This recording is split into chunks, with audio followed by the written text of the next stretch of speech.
Ele nasceu com o peso nos ombros. Não era apenas um nome ou uma linhagem, era uma maldição que escorria pelo sangue da sua família. Lameque era descendente de Caim, o homem que inaugurou a violência na terra com as mãos manchadas pelo sangue do próprio irmão. E ainda que os anos tivessem passado, o eco desse crime ainda pulsava. A herança de Caim não era só biológica, ela era espiritual. Era uma sombra que seguia cada geração, uma ferida que o tempo não conseguiu cicatrizar. Lameque cresceu ouvindo histórias que misturavam glória e culpa. Histórias em que o nome de seu antepassado era sussurrado com medo, como se cada palavra invocasse um espírito antigo, pesado, condenado. Mas, diferente de muitos, Lameque não fugiu desse passado. Ele o encarou, não com humildade, mas com ambição. Ele não queria ser mais um nome perdido nas genealogias. Ele queria ser o nome que mudaria tudo. Era um homem inquieto, moldado pelo desejo de deixar uma marca. Mesmo que, para isso, tivesse que ultrapassar os limites que o próprio Deus havia estabelecido. Lameque não herdou apenas uma linhagem. Ele herdou um conflito. E decidiu ser o protagonista da sua geração. Mas o preço de querer moldar o mundo com as próprias mãos seria mais alto do que ele imaginava. Enquanto o mundo crescia, cidades, rebanhos, ferramentas, Lameque não queria apenas seguir o fluxo. Ele queria comandá-lo.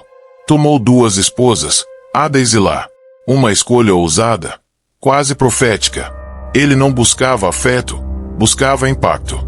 E seus filhos marcaram o mundo. Jabal, o pai dos que habitam em tendas e criam gado. Jubal, o criador da música. Tubal-Caim, o dominador do fogo e do ferro. Cada um deles representava um avanço. Mas com cada avanço, o orgulho crescia. Lameque não aceitava ser mais um. Ele queria se destacar, mesmo que para isso precisasse quebrar tradições, romper limites e desafiar as expectativas de sua geração. Se os homens de seu tempo buscavam segurança, ele buscava a imortalidade através do nome. Para ele, ser esquecido era pior que a morte. E por isso, moldou sua vida inteira em torno de uma única obsessão: ser lembrado, mesmo que como um escândalo. Ele não queria ser respeitado, queria ser temido.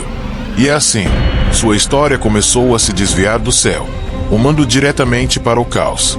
Num dia qualquer, Lameque ergueu a voz, e como um profeta das sombras, proclamou um cântico: matei um homem por me ferir, um jovem por me golpear.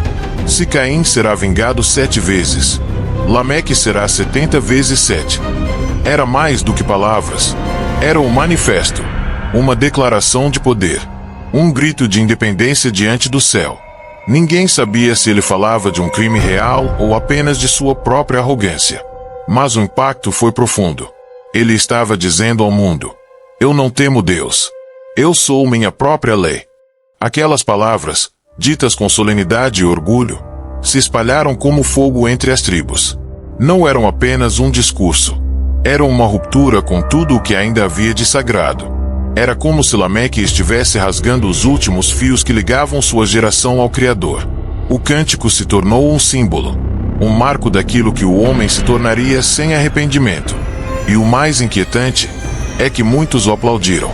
Enquanto Lameque proclamava sua força, seus filhos transformavam a terra. Jabal reinventou a relação com o espaço.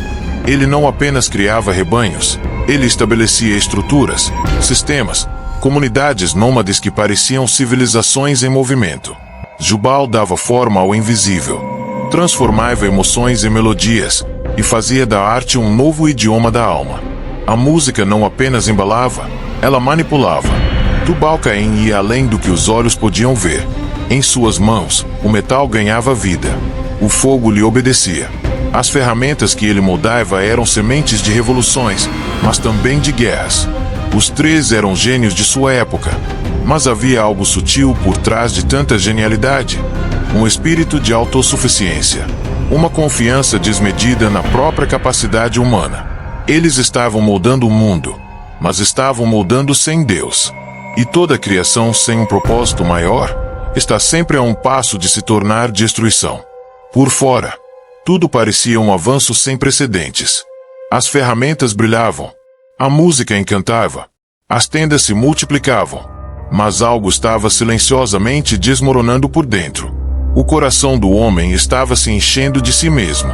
As criações se tornaram ídolos. O ferro virou símbolo de poder, não de serviço. A música, que um dia tocava a alma, agora embriagava a razão. A terra, que deveria refletir o Criador, passou a exaltar as mãos humanas. As festas aumentavam. Os conflitos cresciam. O orgulho era celebrado como virtude. E no meio de tudo isso, Lameque, com seu cântico de autodeificação, reinava como um ícone de uma geração que havia trocado o sagrado pelo espetacular. Eles criaram um mundo funcional, mas vazio, e toda a estrutura sem essência está à beira do colapso. Enquanto a linhagem de Caim se enchia de glória, arte e poder, havia um outro povo, mais discreto, quase esquecido pelos homens, mas lembrado por Deus. Os descendentes de Sete. Eles não moldavam o ferro, não compunham canções para os reis, não erguiam cidades que tocavam o céu, mas faziam algo que já era raro, invocavam o nome do Senhor. Viviam entre tendas simples, mas carregavam nos olhos uma luz diferente. Enquanto o mundo aplaudia a genialidade dos filhos de Lameque, os descendentes de Sete permaneciam firmes na fé. Não criavam para a vaidade, criavam para a glória de Deus. Eram o lembrete vivo de que nem todo avanço é progresso, e que nem toda construção é fundamento.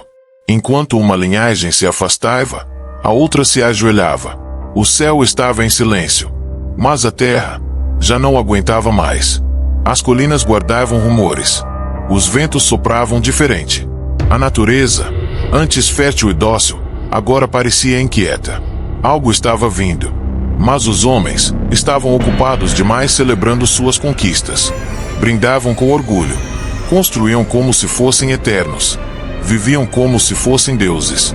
As faíscas das forjas de Tubal-Caim iluminavam as noites, mas era como se tentassem esconder o céu que começava a se fechar. Lameque, mesmo com sua força, parecia sentir, mas ignorava. Preferia manter o semblante firme, mesmo que sua alma estivesse começando a tremer. Porque quando o homem se recusa a se curvar, ele só aprende quando tudo à sua volta desmorona. E esse desmoronamento já estava a caminho. Lameque foi forte, foi influente, foi temido, mas nada disso impediu o inevitável. Quando o dilúvio caiu, não havia forja que resistisse. Não havia canção que acalmasse. Não havia rebanho que escapasse. Tudo desabou. Porque o mundo foi construído sem Deus. As águas cobriram as cidades. O ferro se dobrou como palha. As melodias se calaram. E o orgulho se afogou. Os homens que um dia riram dos que oravam, agora gritavam por misericórdia. Mas o tempo da graça havia terminado. Lameque, com sua voz outrora altiva, agora era apenas um nome, perdido no eco do julgamento. A linhagem que criou tanto, não conseguiu salvar sequer a si mesma. Porque a força sem temor a Deus é apenas vaidade disfarçada de poder. E diante do juízo, até os gigantes caem. A história de Lameque não é apenas um relato antigo. É um espelho para o nosso tempo. É um lembrete de que nem todo progresso é bênção, e que nem toda força garante salvação. Lameque construiu, criou, influenciou, mas esqueceu do mais importante, andar em aliança com Deus. Ele deixou o legado, mas não o legado de fé. Deixou o mundo mais veloz, mais barulhento, mais afiado, mas também mais vazio, mais frio, mais distante do céu. E quando a chuva caiu, quando a justiça divina finalmente veio, nada do que ele construiu pôde ser salvo. A história de Lameque nos ensina que não adianta construir reinos na terra, se o coração estiver longe do Criador. Porque tudo aquilo que o homem molda com orgulho, Deus pode desfazer com uma única palavra. Se essa mensagem falou com você, curta este vídeo, compartilhe com alguém que precisa ouvir isso e inscreva-se no canal para continuar recebendo histórias que despertam, confrontam e transformam. Escreva nos comentários que meu legado esteja nos planos de Deus, não nos impulsos do meu ego. Nos vemos no próximo vídeo. E lembre-se, o verdadeiro poder é estar no centro da vontade de Deus.